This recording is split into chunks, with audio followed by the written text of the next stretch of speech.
Returning to one of our top stories, and the federal government has announced several new health benefits for women. Joining us live now is the Shadow Assistant Minister for Regional Health, Anne Webster. And thank you so much. Well, this plan includes a new endometriosis treatment as well as an additional contraceptive pill, which is going to be added to the PBS. Do you welcome these announcements? Absolutely, Janie. These are important announcements for women. I would hazard a guess that most women have struggled with either infertility or with endometriosis or the need to find contraceptions that actually work and don't make you sick as a dog. So these are very, very important announcements. On the eve of an election, it's interesting timing, particularly given the delay in the endometriosis medication, but of course we welcome those. Health Minister Mark Butler has said that women's health has been neglected for decades. What would you say to those comments? Well, I would say that that's completely untrue.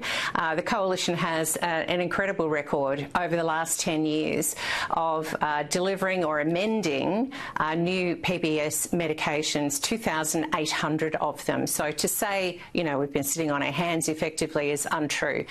In terms of Medicare, I would push back strongly on the Coalition's historical effort to get to 88% Medicare bulk billing, where it's sitting now under Labor, under Mark Butler, on his watch, 77%. So they can twist the facts whatever way they like, but the fact is the Coalition has a very strong record.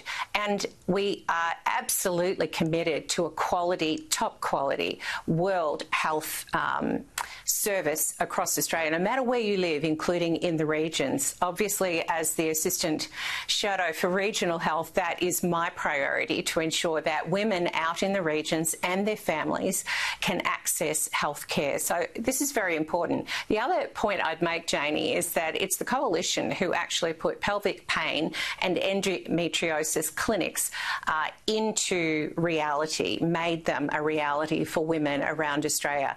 You know, more women need to be able to access those. What has the Labor government done? He also spoke about IVF treatment and also looking at perimenopause and menopause. Do you think we need to be looking at these particular issues more? And what else do you think needs to be done with women's health?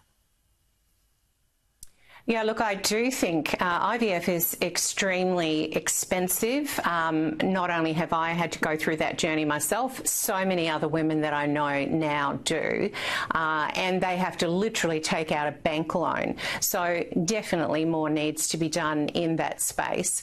And in terms of perimenopause, menopause, well, I'm a lucky person and have experienced both of those as well. And I know that any investment in those spaces is really, really important. These are things that guys know nothing about other than their wives telling them. And I think it is absolutely appropriate for the government to be stepping in and ensuring that more is done. And before we let you go, we're seeing some very hot conditions in New South Wales. Yesterday we had extreme fire danger ratings in South Australia. We've seen bushfire around in Melbourne, and I know you've certainly been an advocate for what's happened in Victoria of late regarding the bushfires, not this particular one, but in recent times we've spoken about. Can you bring us up to speed on what you've been discussing with people in the area? Yeah, absolutely. Thanks, Janie. So the people of Halls Gap continue to struggle with their small business. Very difficult situations. They have not had tourists since before, well, around Christmas time and all the way through, and they've struggled. They've got cancellations going up to May. This last week, of course, finally the Albanese and Allan governments came together and delivered a $5,000 grant to small businesses. Honestly, these businesses would chew that in a day, let alone the 3-month period that they've taken to come up with this support, this level of support. find it appalling. It is insulting. It is absolutely insulting to the small businesses that I speak to in Northern Grampians, and they are looking for the Allan government and the Albanese government to do more to support them. There are all kinds of loans and grants that could be offered, that are being offered, in fact, in the cyclone areas in Ipswich and beyond. And really the small funding that the government has supplied to Halls Gap is appalling. Anne Webster, thank you very much for joining us today. You're very welcome. Thank you.